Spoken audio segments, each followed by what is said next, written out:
আসসালামু আলাইকুম প্রিয় ষষ্ঠ শ্রেণীর শিক্ষার্থীরা। আজকে আমি তোমাদেরকে অধ্যায় 4-এর উদ্ভিদের বাহ্যিক বৈশিষ্ট্য এর 10টি গুরুত্বপূর্ণ বহু নির্বাচনী প্রশ্ন উত্তর ব্যাখ্যা সহকারে দেখিয়ে দেব। দেখো, উদ্ভিদের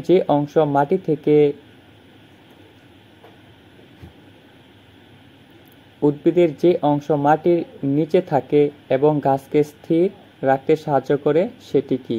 সেটি অবশ্যই মূল। উদ্ভিদ কি মূল দ্বারা? দেখো এখানে ব্যাখ্যা।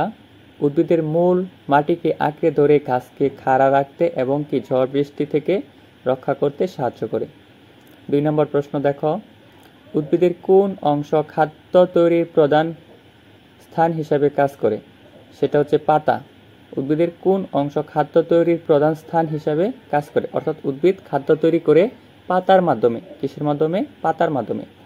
দেখো ব্যাখ্যা। দেখো, পাতায় ক্লোরোফিল থাকায় এটি সালোক সংশ্লেষণ প্রক্রিয়ার মাধ্যমে উদ্ভিদের জন্য খাদ্য তৈরি করে। পাতায় কি থাকে? ক্লোরোফিল থাকে। ক্লোরোফিল। তারপরে দেখো, উদ্ভিদের যে অংশ শাখা প্রশাখা পাতা ও ফুল ধারণ করে তার নাম কি? কাণ্ড। উদ্ভিদ কিসে শাখা প্রশাখা পাতা ও ফুল ধারণ করে? কিসের মাধ্যমে? কাণ্ডের মাধ্যমে।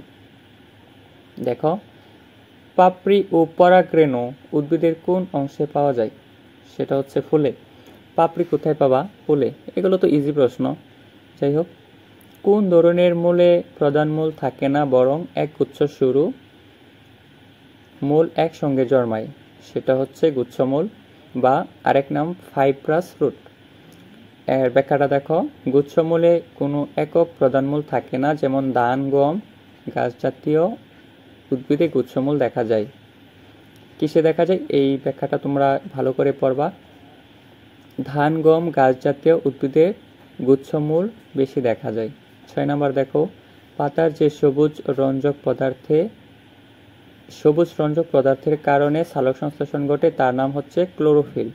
পাতায় কিসের কারণে সালোক সংশ্লেষণ ঘটে? ক্লোরোফিলের কারণে। ঠিক আছে।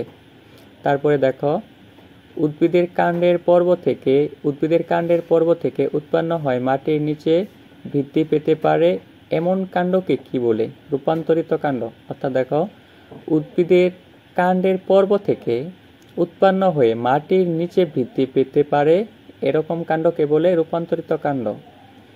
তারপরে দেখো, ফল কিসের রূপান্তরিত অংশ? ফল হচ্ছে গর্ভাশয়ের রূপান্তরিত অংশ। এটা অনেক ইম্পর্টেন্ট প্রশ্ন। ফল হচ্ছে কিসের অংশ? গর্ভাশয়। তারপরে দেখো ব্যাখ্যাটা দেখো এটার। পরাগায়ন ও নিষিক্তকরণের পর ফুলের গর্ভাশয়ের ফলে পরিণত হয়।